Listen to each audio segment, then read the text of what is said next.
বৈযোগ চিত্র বৈচিত্র্যে আপনাদের সবাইকে পড়ে শোনাচ্ছিলাম গ্যাব্রিয়েল গার্সিয়া মার্কেসের বই এন এভিল আওয়ার। বইটির আজ তৃতীয় পর্ব।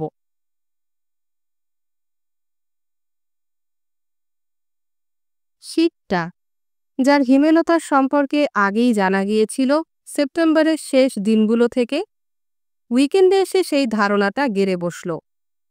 মেয়র রোববারটা কাটালেন তার দোলখাটিয়ায় শুয়ে শুয়ে আর অ্যানালজেসিক চিবিয়ে চিবিয়ে। ঠিক সেই সময়ে নদীটা ফুলতে শুরু করেছিল, ফলে বন্যায় ব্যাপক ক্ষতিগ্রস্ত করল শহরের নিচু অংশটাকে।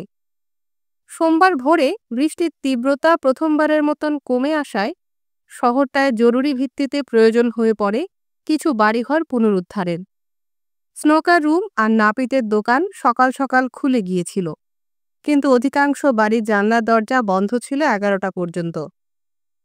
মিস্টার চার্মিচেল ছিল প্রথম জন যার সুযোগ হয়েছিল অকল্পনীয় দৃশ্যটি দেখে থরকম্পিত হবার, কারণ লোকজন তাদের বাড়িঘর বয়ে নিচ্ছিল উঁচু জমিতে। উত্তেজিত কর্মব্যস্ত দলগুলো খুঁটিগুলো খুঁড়ে তুলছিল এবং সরিয়ে নিচ্ছিল ঠুনকো বাসস্থানগুলোর বাতার বেড়া আর তালপাতার ছাদটাকে অক্ষত রেখে। মিস্টার চার্মিচেল তার ছাতাটা খুলে রেখে নাপিতের দোকানের চালার নিচে দাঁড়িয়ে যখন গভীরভাবে চিন্তা করছিল লোকজনের ওইসব শ্রমসাধ্য বহন কৌশল নিয়ে, ঠিক সেই সময়ে নরসুন্দরটি তাকে বের করে আনে তার অন্য মনস্কতা থেকে। তাদের উচিত ছিল অন্তত আকাশ পরিষ্কার হওয়া পর্যন্ত অপেক্ষা করা, নরসুন্দরটি মন্তব্য করল। 2 দিন ধরেও এটা পরিষ্কার হবে না, বলল মিস্টার চার্মিচেল তার ছাতাটা বন্ধ করে। আমার পায়ের কড়াই সেটা আমাকে বলছে। লোকজন পায়ের গোড়ালি পর্যন্ত কাদায় ডুবিয়ে ঘরবাড়িগুলো বয়ে নিয়ে যাচ্ছে। তারা অতিক্রম করল নাপিতের দোকানের দেয়ালে ধাক্কা খেতে খেতে।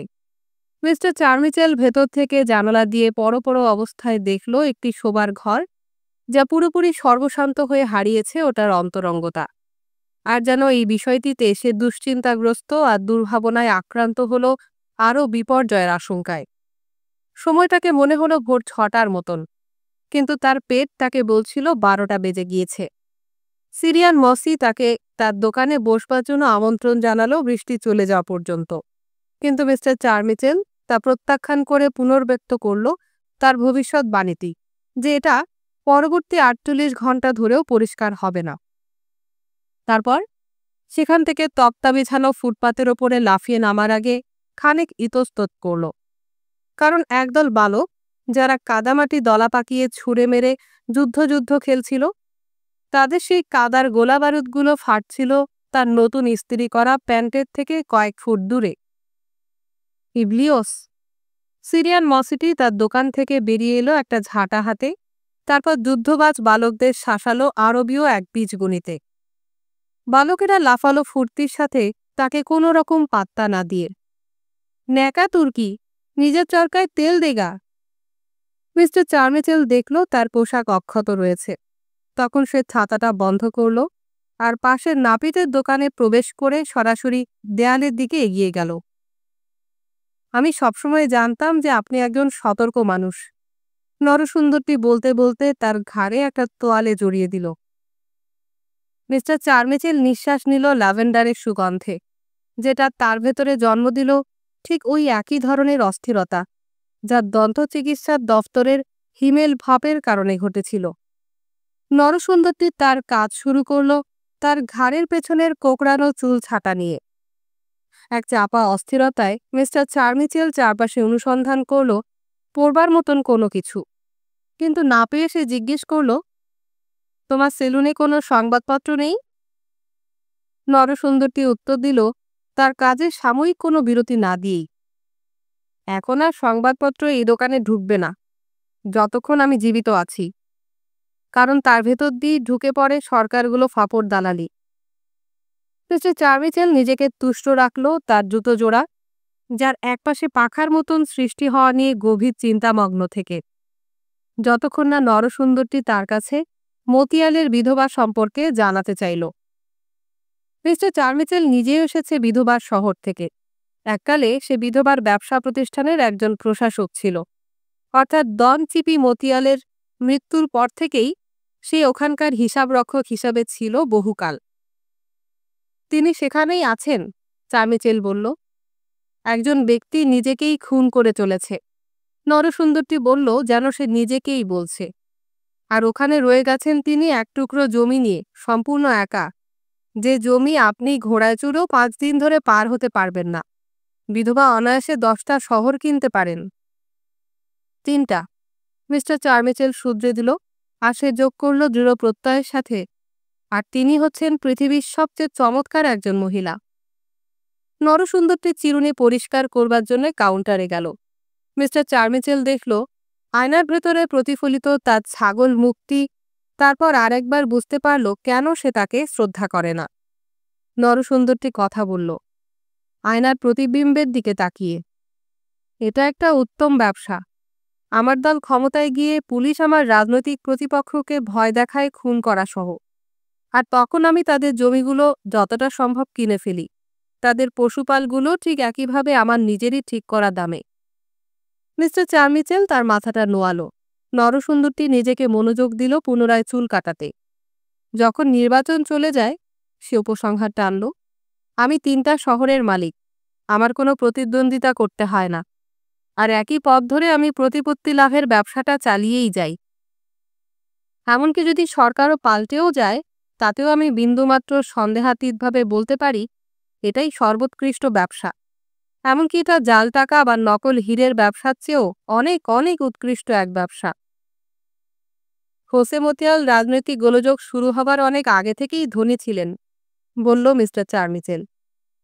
চালপাত্রের ঢাকনির পাশে তার ড্রয়ারের ভেতরে বসে নরসুন্দরটি জানালো, লোকটা বলে 9 বছর বয়সে তার পায়ে ওঠে প্রথম জুতো। ঠিকই আছে, মিস্টার চার্মিচেল সত্যতা স্বীকার করল। তবে মতিয়ালের ব্যবসা নিয়ে বিধবার কিছুই করবার ছিল না। তবে তিনি এখন দামি খেলা খেলছেন, নরসুন্দরটি বলল। মিস্টার চার্মিচেল তার মাথাটা তুলল। সে তার ঘাড়ে জড়ানো তোয়ালেটি ঢিলা করল রক্ত সঞ্চালনের জন্য। এ কারণে আমি সবসময়ই পছন্দ করি আমার স্ত্রীর চুল কেটে দেয়া, সে আপত্তিজনকভাবে জানালো। সে আমাকে কখনো কোনো বিষয়ে অকস্মাৎ তীব্রভাবে আক্রমণ করে না, উপরন্তু সে রাজনৈতিক বিষয়েও কোনো কথা বলে না। নরসুন্দরটি তার মাথাটি সামনের দিকে ঠেলে দিল এবং চুপচাপ তার কাজ করতে লাগল। মাঝে মাঝে সে তার কাঁচি দিয়ে বাতাসে কিচকিচ করল, কেশ বিন্যস্ত করার কলা সিদ্ধির জন্য। মিস্টার চার্মিচেল শুনতে পেল রাস্তা থেকে আসা চিৎকার চেঁচামেচি। সে আয়নার ভেতরে দেখল বাচ্চা কাচ্চা আর মহিলারা দরজা অতিক্রম করছিল আসবাবপত্র আর বাড়িঘরের সাজ সরঞ্জাম সহ, যা তারা বয়ে নিয়ে যাচ্ছিল। সে মন্তব্য করল গভীর তিক্ততায়, দুর্ভাগ্য তেড়ে এসে আমাদের খাচ্ছে, আর লোকজন এখনও আছে তার তীব্র রাজনৈতিক ঘৃণা নিয়ে। যন্ত্রণাভোগের 1 বছর গত হবার পরেও তারা এখনও আলোচনা করছে সেই একই বিষয় নিয়ে। স্বেচ্ছাচারী সরকারের দেশে আমরা যন্ত্রণাভোগের ভেতরেই রয়েছি, নরসুন্দরটি বলল। কিন্তু তারা আমাদের মারছে না, মিস্টার চার্মিচেল বলল। ঈশ্বরের করুণার উপর নির্ভর করে আমাদের রাস্তায় ছেড়ে দেয়াটা মার দেবারই অন্য একটি পদ্ধতি। মিস্টার চার্মিচেল পুনরায় অসহিষ্ণুতার ভরে গিয়ে বলল, এটা খবরের কাগজের কথা। নরসুন্দরটি চুপচাপ রইল। সে একটি মগের ভেতরে কিছু সাবান ধীরে ধীরে ফেনিয়ে তুলল, আর একটা বুরুশ দিয়ে লেপে দিল মিস্টার চার্মিচেলের ঘাড়ের পেছনে। সেটাই একজন মানুষের ভেতরের কথাগুলো উপচে পড়ছে, এই আর কি। নরসুন্দরটি দুঃখ প্রকাশ করল। তাছাড়া এমন নয় যে আমরা প্রতিদিনই একজন নিরপেক্ষ মানুষ পাই। কোনো মানুষই নিরপেক্ষতার অস্তিত্বটিকে এড়াতে পারে না, তার 11টি বাচ্চা কাচ্চাকে খাইয়ে পড়িয়ে, মিস্টার চার্মিচেল বলল। আলবৎ, নরসুন্দরটি মানল। সে খুঁট দিয়ে তার হাতের তালুর উপরে গান তুলল, তারপর চুপচাপ তার ঘাড়টা কামালো, তার আঙুলের উপরে সাবান পরিষ্কার করল, অতঃপর তার আঙুল পরিষ্কার করল তার প্যান্টের উপরে। সবশেষে সে এক টুকরো ফিটকিরি ঘষল তার ঘাড়ের পেছনে, এবং সম্পূর্ণ নিঃশব্দে। যখন সে তার কলারের বোতাম আটকাচ্ছিল, মিস্টার চার্মিচেল দেখল ভেতরে পেছনের দেয়ালে একটা নোটিশ পেরেক ঠুকে আটকানো, রাজনৈতিক আলাপ নিষিদ্ধ। সে তার কাঁধ থেকে টুকরো চুলগুলো ঝাড়ল, ছাতাটা ঝোলালো তার বাহুর ওপরে, আর শেষে নোটিশের দিকে অঙ্গুলি নির্দেশ করে জিজ্ঞেস করল, তুমি ওটা নামিয়ে ফেলোনি কেন? ওটা আপনার জন্য প্রযোজ্য নয়, নরসুন্দরটি জানালো। আমরা ইতোমধ্যেই ঐক্যমত্যে পৌঁছেছি যে আপনি একজন নিরপেক্ষ মানুষ। মিস্টার চার্মিচেল ওই সময় আর কোনো ইতস্তত করল না, তক্তা বিছানো ফুটপাতে লাফিয়ে যাবার। নরসুন্দরটি তাকে পর্যবেক্ষণ করল যতক্ষণ না সে রাস্তার বাঁকটি ঘুরল এবং এক পরমানন্দের খেলায় ভরপুর হয়ে উঠল তার ভেতরটি। বৃষ্টি থেমে গিয়েছিল, তবে শহরের আকাশে ছিল ছাইরঙা মেঘের চাপ চাপ দঙ্গল। তারা স্থির হয়েছিল। একটা বাজার কিছু আগে মসি নামের সিরিয়ানটি নাপিতের দোকানের ভেতরে ঢুকল এই শোকে বিলাপ করতে করতে যে আগেও যেমন তার চাঁদি থেকে চুলগুলো খসে যাচ্ছিল, এখনও তেমনই ঝরছে। পক্ষান্তরে তার ঘাড়ের পেছনের চুলগুলো যেন মন্ত্র বলে অবিশ্বাস্য দ্রুততার সাথে বেড়ে উঠছে। সিরিয়ানটি প্রতি সোমবারে তার চুল কাটাত। সাধারণভাবে সে তার মাথাটা নুইয়ে রাখত আর সব নিয়তিবাদীদের মতন করে আর অ্যারাবিক নাক ডাকত যখন নরসুন্দরটি তার নিজের সঙ্গে উঁচু গলায় কথা বলত। তবে সেই সোমবারে সে অবশ্যই জেগে উঠল নরসুন্দরের প্রথম প্রশ্নের শুরুতেই। তুমি কি জানো একটু আগেও কে এখানে ছিল? চার্মিচেল, সিরিয়ানটি বলল। শালার বুড়ো খচ্চর, কাউলা চার্মিচেল।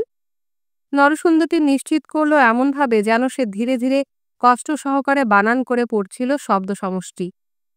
আমি ওরকম মানুষদের তীব্র ঘৃণা করি। চার্মিচেল মানুষ নয়, মসি সিরিয়ানটি জানালো। সে একজোড়া জুতোও কেনেনি 3 বছরের বেশি সময়ের ভেতরে, কিন্তু রাজনীতিতে যা করা প্রয়োজন তা সে করে চোখ বন্ধ করে, খুব হিসাব নিকাশ করে। সে তার দাড়িটাকে চিবুকে জমালো পুনরায় ডাকবার জন্য, কিন্তু নরসুন্দরটি নিজেকে দৃঢ়ভাবে ন্যস্ত করল তার সামনে হাত দুটি ভাঁজ করে। এবার একটা জিনিস আমাকে বলো তো বাছা, সবাই যখন বলছে আর করছে, তাহলে তুমি আছো কার পক্ষে? সিরিয়ানটি অবিচলিতভাবে উত্তর দিল, আমার পক্ষে। তুমি ভুল করছো, নরসুন্দরটি বলল। তোমার অন্তত মনে রাখা উচিত ছিল তোমার পাঁজরের একহালি হাড়ের কথা। ডন চ্যাপ মতিয়ালের থেকে নির্দেশ পেয়ে যেগুলো তোমার স্বদেশী ইলিয়াসের ছেলেরা ভেঙে দিয়েছিল। তার ছেলের রাজনৈতিক হবার খায়েশের জন্য ইলিয়াস খুবই মানসিকভাবে বিপর্যস্ত। সিরিয়ানটি বলল, কারণ ব্রাজিলে নাচবার মতন তার ছিল চমৎকার একটা বয়স, আর যেহেতু চ্যাপ মতিয়ালও এখন মৃত। মেয়র তার ঘর ছেড়ে বেরোবার আগে তার মুখের ডান দিকটা কামালেন, যা আগাছার ন্যায় বেড়ে উঠেছিল তার ভোগান্তির দীর্ঘ রজনী থেকে, তার মুখের অন্য পাশের পুরনো দাড়িগুলো রেখে। তারপর তিনি একটা পরিষ্কার ইউনিফর্ম পরলেন, তারপর পরলেন তার চকচকে চামড়ার বুট এবং বৃষ্টির সাময়িক বিরতির সুযোগটা নিয়ে বের হলেন খাবার জন্য হোটেলের উদ্দেশ্যে।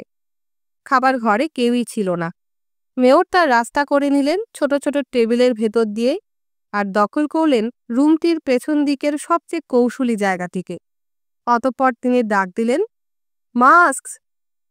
তিনি উত্তর পেলেন খুবই তরুণী একটি মেয়ে দ্বারা, যার ছিল পাথরের মতন স্তন আর পরনে ছিল সংক্ষিপ্ত আঁটোসাঁটো পোশাক। মেয়র লাঞ্চের অর্ডার দিলেন তার দিকে না তাকিয়েই। তার রান্নাঘরে ফিরে যাবার পথে মেয়েটি রেডিওটা চালু করল, যেটা ছিল খাবার ঘরের শেষ প্রান্তে একটা তাকের ওপরে।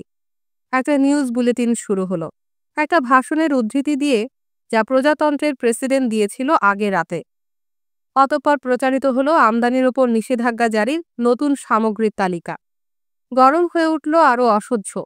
ঘোষকের কণ্ঠস্বরটি পূরণ করল এক অলীক শূন্যতা। যখন মেয়েটি স্যুপসহ ফেরত এলো, মেয়র গরমটাকে নিবৃত্ত করবার চেষ্টা করছিলেন তার ক্যাপ দিয়ে নিজেকে হাওয়া করে করে। রেডিওটি আমাকেও ঘামিয়ে তুলেছে, মেয়েটি বলল। মেয়র তার স্যুপ খেতে শুরু করলেন। তিনি সবসময়ই ভেবে এসেছেন যে এটা একটা নির্জন হোটেল, যা ধারণ করত অনিয়মিত ভ্রাম্যমাণ ফেরিওয়ালাদের, আর জায়গাটা ছিল শহরের বাদবাকি অংশের থেকে স্বতন্ত্র একটা স্থান। আসলে ওটাই ছিল সেটা, যা শহরটিকে দিয়েছিল সঠিক সময়ের চেয়ে পূর্ববর্তী একটি সময়ের হিসেব। ওটার ধ্বংসোন্মুখ কাঠের ঝুলবারান্দা, বণিকেরা যারা দূরবর্তী এলাকা থেকে আসত চাল কিনতে, ফসলের মৌসুমে তারা রাত কাটাতো তাস খেলে, আর ভোরের শীতলতার জন্য অপেক্ষা করত একদণ্ড ঘুমোতে সক্ষম হবে বলে। কর্নেল আউরেলিয়ানো বুয়েন্দিয়া মাকান্দো যাবার পথে স্বয়ং তিনি নিজেও এখানেই তার শেষ গৃহযুদ্ধের আত্মসমর্পণের শর্তাবলী প্রস্তুত করেছিলেন। এবং ওই একই ঝুল বারান্দায় এক রাত ঘুমিয়েছিলেন একসময়, যখন চারপাশের লিগ লিগ দূরত্বের ভেতরে অন্য কোনো শহর ছিল না।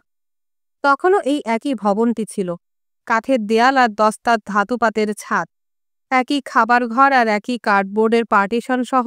শুধু ওটার সঙ্গে ছিল না বিদ্যুৎ আর স্বাস্থ্যসেবার বিষয়টি। একজন বুড়ো ভ্রাম্যমাণ ফেরিওয়ালা বিবরণ দিয়েছিল যে নতুন শতাব্দীর সূচনা পর্যন্ত সেখানে রয়ে গিয়েছিল মুখোশের সংগ্রহগুলো, যা খাবার ঘরে ঝুলত খরিদ্দারদের নিজের ইচ্ছে মতো ব্যবহার করার ক্ষমতার অন্তর্গত হিসাবে। এবং ওই সমস্ত মুখোশ পরিহিত অতিথিরা ভার নিত তাদের অঙ্গনের ভেতরকার দুর্দশাগ্রস্তদের প্রত্যেকের অবস্থার পরিপ্রেক্ষিতে। স্যুপটা শেষ করবার জন্য মেয়রের প্রয়োজন হয়ে পড়েছিল কলারের বোতামটি খুলবার। সংবাদ বুলেটিনের পরে ছিল বিজ্ঞাপন তরঙ্গ, তারপর একটা আবেগী বালিরও। একজন লোক ম্যানথলের মতন এক কণ্ঠস্বরে প্রেমে মুমূর্ষু হয়ে সংকল্প করেছে মেয়েটিকে পাবার জন্য সে সমস্ত দুনিয়া ঘুরে বেড়াবে তার পিছু পিছু। মেয়র তার মনোযোগ রুমের দিকে ছুড়ে দিলেন যখন তিনি অপেক্ষা করলেন বাদবাকি খাবারের জন্য। এমনকি তিনি দেখলেন দুটি শিশুকে দুটি চেয়ার এবং একটি দোলনা চেয়ার সহ হোটেলের সামনে দিয়ে অতিক্রম করতে। পেছনে আসছিল দুটি মহিলা এবং একজন পুরুষ মানুষ অবশিষ্ট আসবাবপত্র সহ। তিনি দরজার কাছে গিয়ে চেঁচিয়ে জিজ্ঞেস করলেন, ওসব বাতিল জিনিসগুলো কোত্থেকে হাতালে? মহিলা দুটি থামল।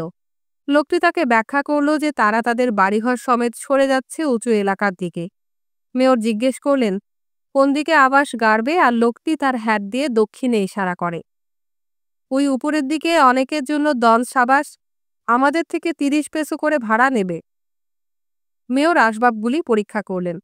একটা দোলখাটিয়া, যার একদিকে জোড়ার কাজটা ছুটে গিয়েছিল, পত্রগুলো ভাঙা, অর্থাৎ গরিব মানুষের জিনিসপত্র। তিনি মুহূর্তের জন্য ভাবলেন এবং সবশেষে বললেন, ঘরবাড়িগুলো সহ তোমাদের সমস্ত জিনিসপত্র নিয়ে চলে যাও ওই কবরখানার পাশের খালি জমিতে। লোকটা বিভ্রান্ত হতে শুরু করল। ওটা যে শহরের জমি, আর তার জন্যে তোমাকে কোনো মূল্য দিতে হবে না? মেয়র উত্তরে বললেন, নগরপিতা ওটা তোমাকে দান করল। তারপর রমণীদের দিকে ঘুরে তিনি যোগ করলেন, আর ডন সাবাসকে বলো যে আমি তাকে রাস্তার ডাকাত না হওয়ার জন্য বার্তা পাঠাবো। তিনি তার লাঞ্চ সারলেন খাবারের আস্বাদ না নিয়েই। তারপর তিনি একটা সিগারেট জ্বালালেন। তারপর তিনি ওটার আগুন দিয়ে আরেকটা জ্বালালেন এবং দীর্ঘ সময়ের জন্য চিন্তিত থাকলেন, তার কোনোই দুটোকে টেবিলের ওপরে বিশ্রাম দিয়ে। সে সময় রেডিওটি উগড়ে দিচ্ছিল বালিরোস। আপনি এত কি নিয়ে ভাবছেন? মেয়েটি জিজ্ঞেস করল, খালি প্লেটগুলো সরিয়ে পরিষ্কার করবার সময়। মেয়েও চোখের পাতা ফেললেন না। ওই গরিব গুরবদের নিয়ে। অতঃপর তিনি তার ক্যাপটা মাথায় চাপিয়ে রুম থেকে বেরিয়ে দরজার কাছ থেকে ঘুরে দাঁড়িয়ে বললেন, আমাদেরকে অবশ্যই এই শহরটাকে যথোপযুক্তভাবে বিশৃঙ্খলা মুক্ত রাখতে হবে।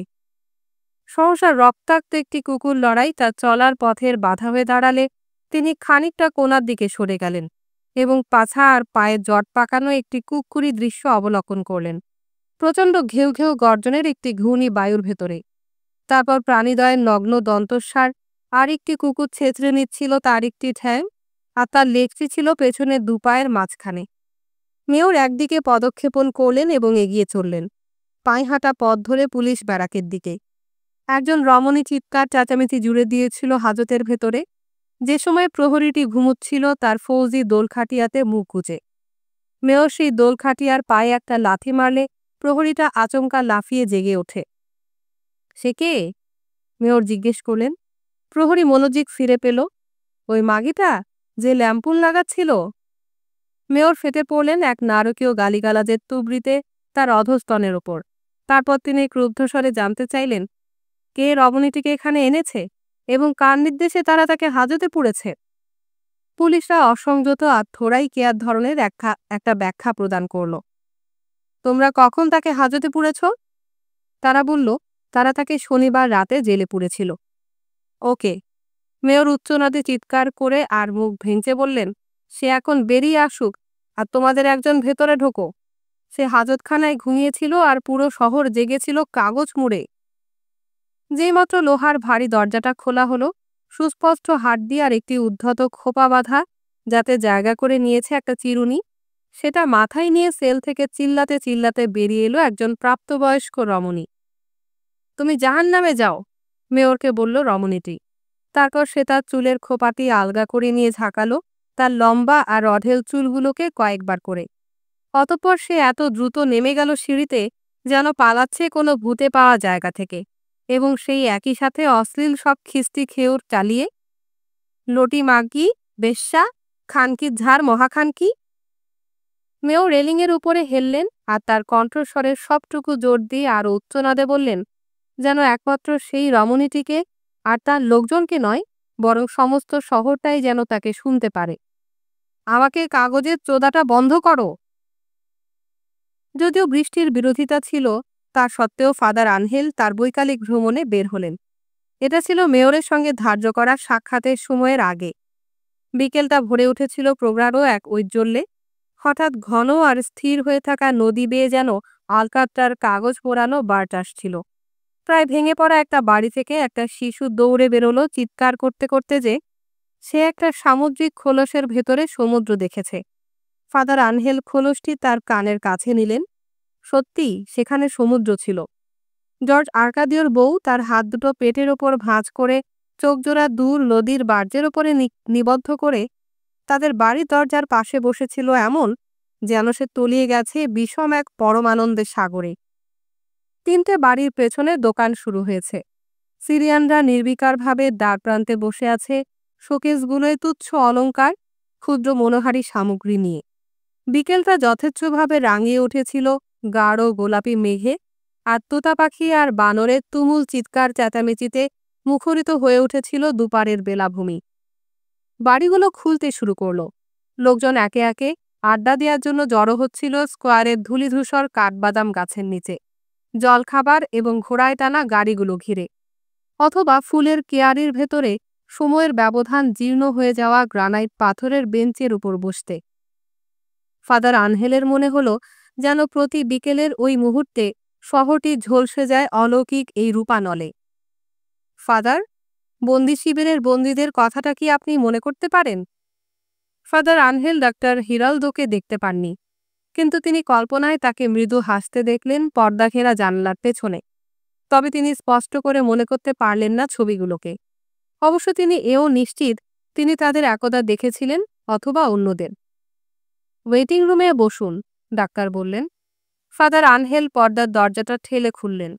একটা জাজিমের উপরে টান টান হয়ে শুয়েছিল একটা অনির্দিষ্ট লিঙ্গের শিশু। হাড় ছাড়া তার আর কিছুই নেই, আর তার সমস্তটাই হলুদ চামড়ায় আবৃত। দুটি লোক এবং একজন নারী অপেক্ষা করছিল পার্টিশনের পাশে বসে। পুরোহিত কোনো গন্ধ পেলেন না, কিন্তু তিনি ভাবলেন যে ওই প্রাণীটির থেকে দুর্গন্ধ নিঃসৃত হওয়ার কথা ছিল। ওটা কে? তিনি জিজ্ঞেস করলেন। আমার ছেলে, নারীটি উত্তর দিল, এবং সে যোগ করল যেন সে কৈফিয়ত দিচ্ছে নিজেকেই। গত 2 বছর ধরে সে পায়খানা করছে একটু একটু রক্তসহ। পুরোহিত তার মাথাটা না ঘুরিয়েই তার চোখ দুটো দরজার দিকে ফেরালেন, এবং তিনি অনুভব করলেন এক অলৌকিক করুণা। আর তার জন্য তোমরা কি করেছ? তিনি জিজ্ঞেস করলেন। আমরা তাকে অনেক দিন ধরে কাঁচকলা খাওয়াচ্ছি, রমণীটি বলল, কিন্তু সেও সব খেতে চায় না, যদিও ওগুলোই ভালো এবং তার খাওয়া দরকার। তোমাদের উচিত তাকে পাপ স্বীকারের জন্য নিয়ে যাওয়া, পুরোহিত বললেন। তবে তিনি এটা বললেন দৃঢ় কোনো বিশ্বাস ছাড়াই। অতঃপর দরজাটা সাবধানে বন্ধ করলেন এবং আঙুলের নখে জানলার পর্দাটা আঁচড়ালেন। মুখটা কাছে রাখলেন ভেতরের ডাক্তারকে দেখবার জন্য। ডাক্তার হিরালদো কিছু একটা গুঁড়ো করছিল হামানদিস্তায়। তার কি হয়েছে? জিজ্ঞেস করলেন। আমি এখন পর্যন্ত তাকে পরীক্ষা করিনি, ডাক্তার উত্তর দিল, এবং চিন্তিতভাবে মন্তব্য করল, লোকজনের ভাগ্যে যাই ঘটে থাকুক না কেন, তা কেবল ঘটে থাকে ঈশ্বরের ইচ্ছায়, তাই না ফাদার? ফাদার আনহেল তার মন্তব্যটি পাশ কাটালেন এই বলে, আমি আমার তাবৎ জীবনে এমন একটি মরা মানুষও দেখিনি যা দেখে মনে হতে পারে সেটা ওই মৃতপ্রায় গরিব ছেলেটির মতন। তিনি বিদায় নিলেন। জাহাজঘাটায় কোনো নৌযান নেই। অন্ধকার ঝেঁকে আসতে শুরু করল। ফাদার আনহেল বুঝতে পারলেন যে তার মানসিক অবস্থা বদলে গিয়েছে অসুস্থ ওই ছেলেটিকে দেখবার পর থেকে, আর তিনি ধরতে পারলেন তিনি তার সাক্ষাৎ সূচির সময়ের থেকে ঢের দেরি করে ফেলেছেন। তিনি পুলিশ ব্যারাকের অভিমুখে অতি দ্রুত হাঁটলেন। মেয়র কুকড়ে মুকড়ে সেধিয়েছিলেন একটি ভাঁজ করা চেয়ারের মধ্যে, তার মাথাটা হাতের মধ্যে ধরে নিয়ে। শুভ সন্ধ্যা, পুরোহিত ভেঙে ভেঙে বললেন।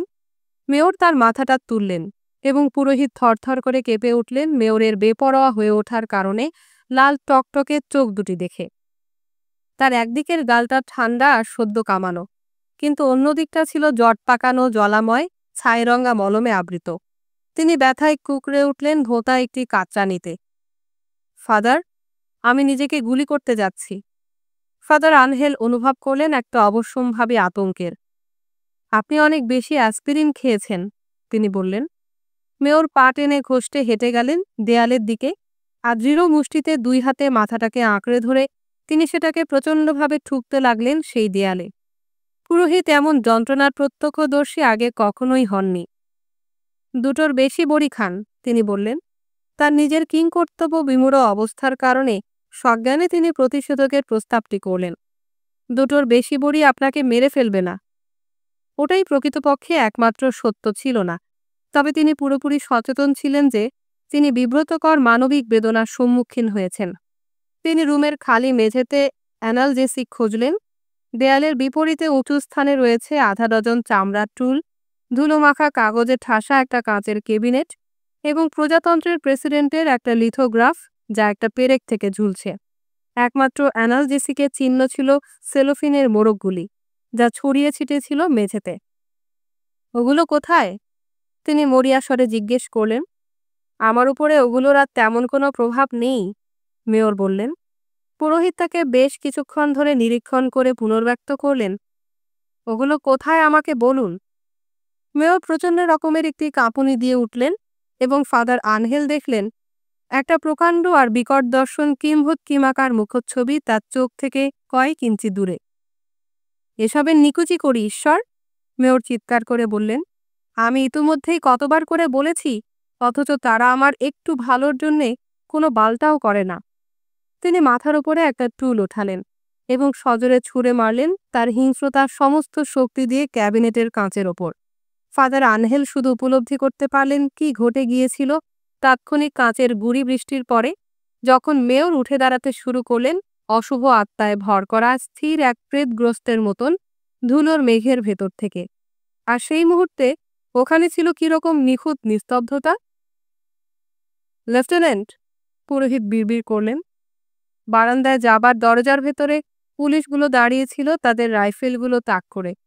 মেয়র তাদের দিকে তাকালেন তাদের না দেখে, দম নিলেন বেড়ালের মতন এবং তারা তাদের রাইফেলগুলো নামালো, তবে দরজার পাশে রয়ে গেল নিশ্চল হয়ে।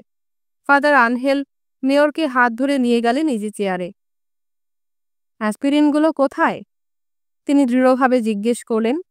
মেয়র তার চোখ দুটো বন্ধ করলেন আর পেছনের দিকে তার মাথাটা নিক্ষেপ করলেন। আমি আর ওই আবর্জনার একটিও গিলতে চাই না, তিনি ঘোষণা করলেন। আমার কান দুটো ভোঁ ভোঁ করছে আর আমার মাথার হাড্ডিগুলো আমার উপরেই ঘুমিয়ে পড়তে যাচ্ছে।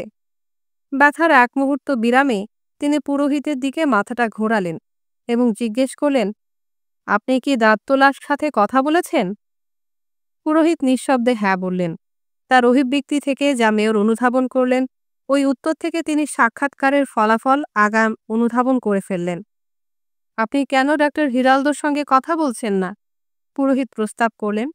তাছাড়া আরও ডাক্তার আছে যারা দাঁত তোলে। মেয়র উত্তর দিতে দেরি করলেন। খুব সম্ভবত সে বলবে যে তার কোনো সাড়াশি নেই, তিনি বললেন এবং যোগ করলেন, এটাও একটা ষড়যন্ত্র। তিনি ব্যথায় যে শাস্তি পাচ্ছিলেন তার বিরামের সুযোগ নিলেন বিশ্রামে ওই ক্ষমাহীন অপরাহ্নে। যখন তিনি চোখ দুটো খুললেন তখন রুমটি আধো আধারে ডোবা। তিনি বললেন ফাদার আনহেলকে না দেখেই, আপনি সিজার মন্টেরোর ব্যাপারে এসেছেন? কিন্তু তিনি কোনো উত্তর শুনতে পেলেন না। এই ব্যথা নিয়ে আমার দ্বারা কিছুই করা সম্ভব হচ্ছে না, তিনি বলেই চললেন। তারপর বাতি জ্বালাবার জন্য যখন উঠলেন তখন ঝুলবারান্দা থেকে মশার প্রথম ঢেউটা ভেতরে এসে পৌঁছালো। ফাদার আনহেল অবাক হলেন তাৎক্ষণিক। সময় পেরিয়ে যাচ্ছে, তিনি বললেন। যাই ঘটুক না কেন তাকে বুধবারে সেখানে পাঠানো হবে, মেয়র বললেন। আগামীকাল ব্যবস্থা করুন যা কিছু ব্যবস্থা করা দরকার, আর বিকেলের ভেতরে তাকে তওবা পড়ান। সময় কত? 4টে। যদিও বৃষ্টি ঝরছে। এক নজরে মেয়র উদ্ধার হয়েছেন তার সমস্ত চেপে রাখা উৎকণ্ঠা থেকে। গত 2 সপ্তাহ যাবৎ যাতে তিনি ভুগছিলেন এক নাগারে। যদিও জগৎটার শেষ পরিণতির দিকেও এগোচ্ছে ফাদার। ব্যথাটা অ্যানালজেসিকের জন্য হয়ে পড়েছিল অভেদ্য। মেয়র তার রুমের ঝুল বারান্দায় দোলখাটিয়াটি টাঙ্গিয়ে নিয়ে ভোরের কনকনে ঠান্ডায় ঘুমাতে চেষ্টা করলেন, কিন্তু ৮টার আগে তিনি পরাজিত হলেন এক মরিয়া ভাবের বিরুদ্ধে এবং স্কোয়ারের মধ্যে হাঁটতে গেলেন, যেটা ছিল লম্বা ঘুমে জড়ানো তাপের এক ঘন ঢেউয়ের থেকে দূরে। ইতস্ততভাবে এদিকে সেদিকে লক্ষ্যহীনভাবে ঘুরে বেড়ানোর পরে ব্যথার কোনো ভাব না দেখতে পেয়ে তিনি প্রয়োজন বোধ করলেন ব্যথাটাকে পুনরায় ফিরে চাগিয়ে তোলার এবং গিয়ে ঢুকলেন ছবিঘরে। এটা ছিল একটা ভুল মিশন। যুদ্ধবিমানের বিকট শব্দ তার ব্যথাটাকে তীব্রভাবে ফিরিয়ে আনল। তিনি ছবিঘর ত্যাগ করলেন বিরতির আগে এবং ওষুধের দোকানে পৌঁছালেন ঠিক যখন ডন লালো মাস্কট দরজাটা বন্ধ করার জন্য প্রস্তুতি নিচ্ছিল। দাঁত ব্যথার সবচেয়ে শক্তিশালী জিনিসটা আমাকে দিন, যা এ পর্যন্ত আপনি পেয়েছেন। ওষুধ বিক্রেতা নেশাগ্রস্তের এক দৃষ্টিতে তার গালটা পরীক্ষা করল। তারপর সে দোকানের পেছন দিকে গেল, কাচের দরজাওয়ালা ২ সারি ক্যাবিনেটকে পেছনে ফেলে, যেগুলো পুরোপুরি ভরা রয়েছে চীনামাটির শিশিতে। তাদের প্রতিটিরই গায়ে রয়েছে নীল অক্ষরে লেখা উৎপাদিত দ্রব্যের নাম। পেছন থেকে তার দিকে তাকিয়ে মেয়র বুঝতে পারলেন ওই নাদুস নুদুস আর গোলাপি গর্দানের লোকটা সম্ভবত সে একটা অতি সুখের ক্ষণে বসবাস করছে এবং তিনি তাকে চিনতেন। সে দোকানের পেছনে ২টা রুম বানিয়েছিল এবং তার স্ত্রী খুব মোটা একজন নারী, যিনি অনেক বছর ধরে পক্ষাঘাতে ভুগেছিলেন।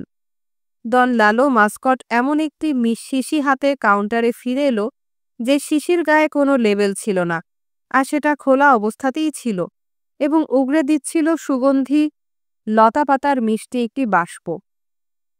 কি ওটা? ওষুধ বিক্রেতা তার আঙুলগুলো শিশির ভেতরে শুকনো বিচিগুলোতে ডোবালো। পেপার ক্রেস, সে জানালো।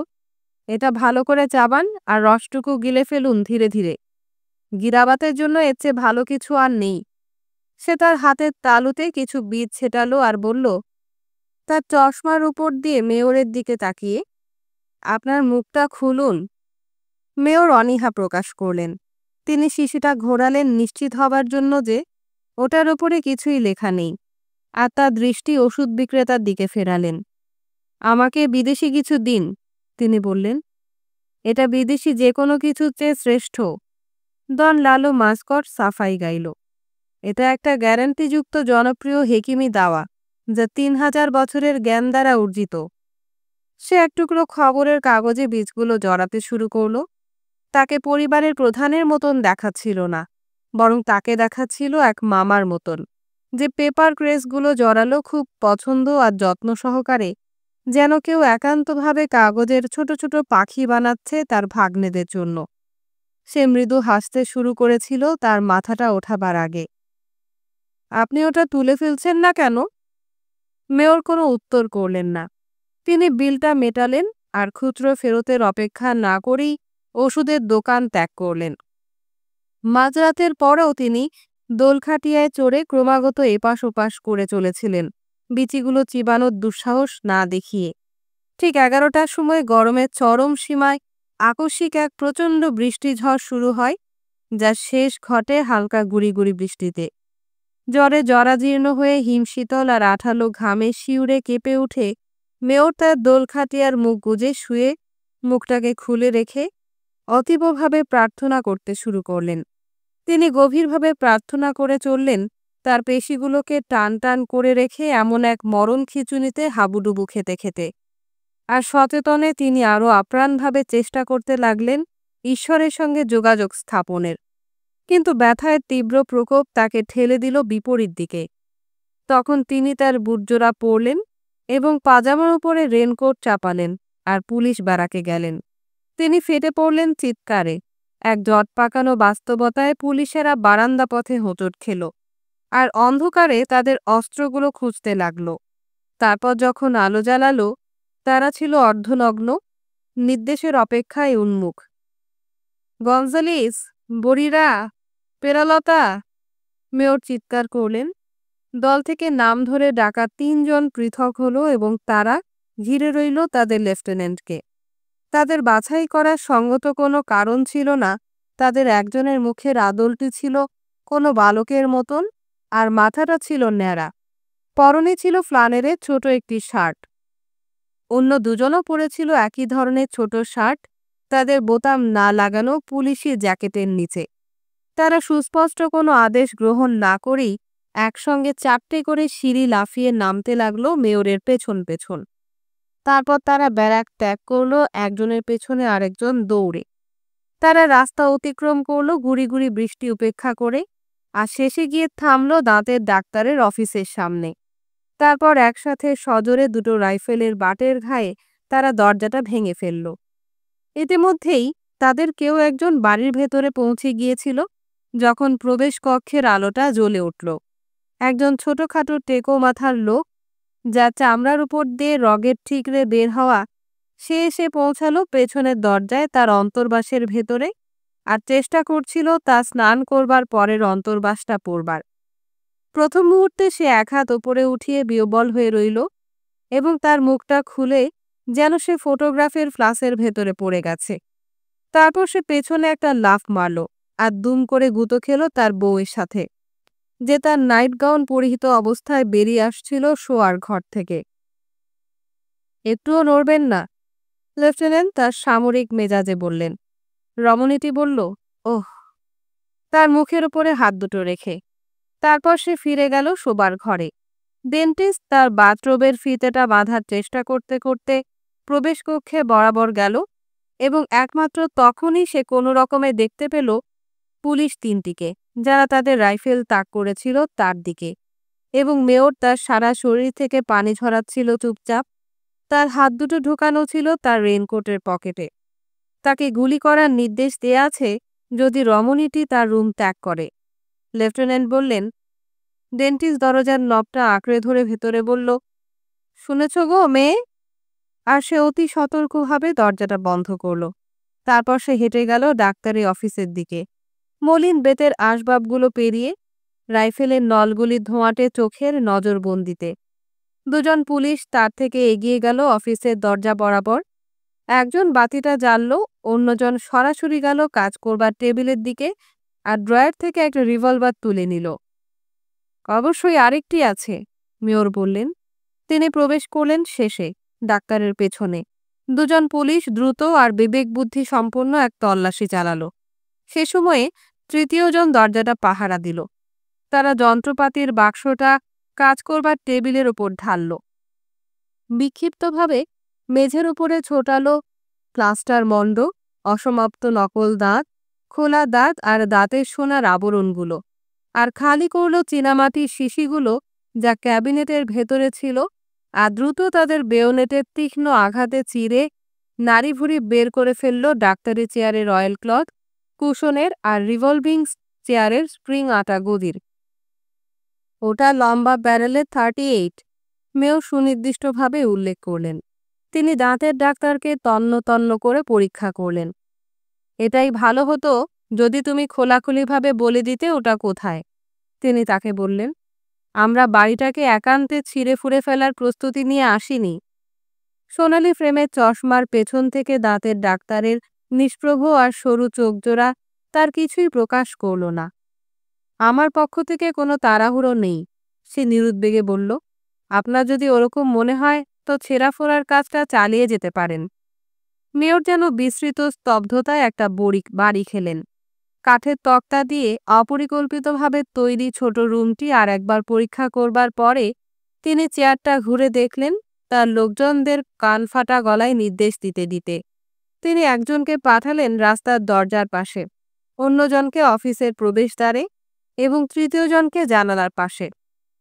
তারপর যখন তিনি চেয়ারে আসন গাড়লেন, একমাত্র তখনই তিনি তার ভেজা রেনকোটটির বোতাম খুলতে লাগলেন এবং অনুভব করলেন যেন তিনি শীতল ইস্পাত দ্বারা পরিবেষ্টিত। তিনি বাতাসে গভীর শ্বাস নিলেন, রিসোর্ট দ্বার বিশুদ্ধ হয়ে, আর খুলিটাকে বিশ্রাম দিলেন আরামে মাথা হেলানোর বিপরীতে। চেষ্টা করতে থাকলেন তার শ্বাস প্রশ্বাসটাকে নিয়ন্ত্রণ করার। ডাক্তার মেঝেতে পড়ে থাকা কিছু যন্ত্রপাতি তুলল এবং একটা পাত্রে ওগুলো রাখল সিদ্ধ করবার জন্য। সে রয়ে গেল মেয়রের দিকে পেছন দিকে, ধ্যানস্থ হয়ে রইল অ্যালকোহল ল্যাম্পের নীল শিখায় একই অভিব্যক্তিতে অফিসে একা থাকা অবস্থায় সে যে অভিব্যক্তিতে ছিল। যখন পানি বলক পাড়ছিল, সে এক টুকরো কাগজে পাত্রের হাতলটা জড়ালো এবং ওটাকে উঠিয়ে চেয়ারের দিকে গেল।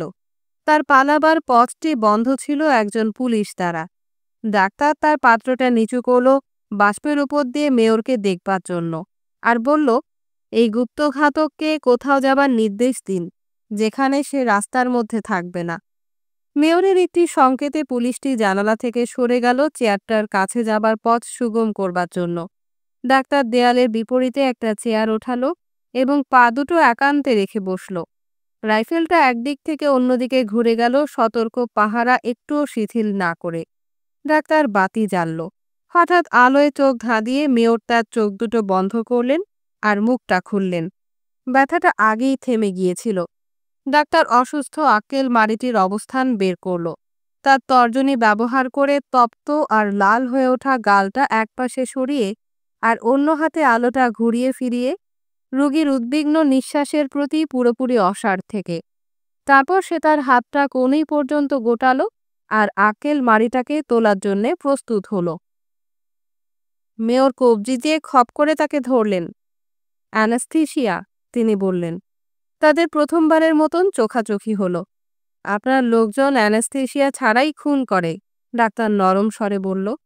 মেয়র সচেতনভাবে কোনো চেষ্টা করলেন না তার হাতের ভেতরে নিচ থেকে ওটাকে মুক্ত করার, যেটা সাঁড়াশি ধরেছিল। শিশিগুলো আনো, তিনি বললেন। কোনায় অবস্থান নেয়া পুলিশটি তাদের দিকে রাইফেলের নলটা ঘোরালো, আর তারা উভয়ই রাইফেলের শব্দটি শুনতে পেল যেন ওটা চেয়ারের কাছ থেকেই কক করা হয়েছিল। মনে করুন একটিও নেই, ডাক্তার বলল। মেয়র তার কবজিটা ছেড়ে দিলেন। নিশ্চয়ই আছে, মেয়র উত্তর দিলেন, মেঝের উপরে ছড়ানো ছিটানো জিনিসগুলো পরীক্ষা করতে করতে শিশি ভেঙে ফেলার শোকে যথার্থ পীড়িত হয়ে। ডাক্তার তাকে লক্ষ্য করল সহানুভূতির এক করুণ মনোযোগে। তারপর সে তাকে পেছনে ঠেলে দিল, মাথা আরামে মাথা হেলানোর দিকে, এবং প্রথমবারের মতন অধৈর্য প্রকাশ করে বলল, বোকামি করবেন না লেফটেন্যান্ট। ওরকম পুঁজে ভরা জায়গাতে কোনো অ্যানেস্থেসিয়ায় কাজে লাগবে না। তারপর তিনি সহ্য করলেন তার জীবনের সবচেয়ে ভয়ঙ্কর মুহূর্তটি। মেয়র তার টান টান হওয়া পেশিগুলোকে শিথিল করলেন আর চেয়ারের ভেতরেই থেকে গিয়ে মনোযোগের পুরোটাই খরচ করলেন কার্ডবোর্ডের সিলিংয়ে আর্দ্রতা যে কালো কালো নকশাগুলো এঁকেছিল সেগুলোর প্রতি মনোযোগী দৃষ্টি নিবদ্ধ করে তাদের স্মৃতিপটে এঁকে রাখবার জন্য, আর সেটা তিনি মনে রেখেছিলেন মৃত্যু পর্যন্ত। তিনি শুনতে পেলেন ডাক্তার নিজেকে ব্যস্ত রেখেছে ওয়াশস্ট্যান্ডে। তিনি তাকে শুনতে পেলেন ডেস্কের ড্রয়ারটাকে যথাযথ অবস্থায় রাখতে আর মেঝে থেকে কিছু জিনিস তুলে নিতে। রবিরা, মেয়র ডাকলেন, গঞ্জালেসকে বলো ভেতরে আসতে, আর তোমরা দুজনে মিলে মেঝে থেকে জিনিসপত্রগুলো তোলো, যতক্ষণ না জায়গাটার আশপাশ আগে যেমন দেখতে ছিল তেমন না হচ্ছে। পুলিশ দুটো ওটাই করল। ডাক্তার তার সাঁড়াশি দিয়ে কিছু তুলো তুলল, ভেজালো একটা লোহা রঙা তরলের মধ্যে, আর ফুটোটা ঢেকে দিল। মেয়রের মনে হয়েছিল যে জায়গাটা পুড়ে যাচ্ছে। ডাক্তার তার মুখটা বন্ধ করে দেওয়ার পরে তিনি তার স্থির দৃষ্টি সিলিংয়ের ওপর নিবদ্ধ করে রাখাটা বহাল রাখলেন, পুলিশদের শব্দগুলো মনোযোগ দিয়ে শুনতে শুনতে।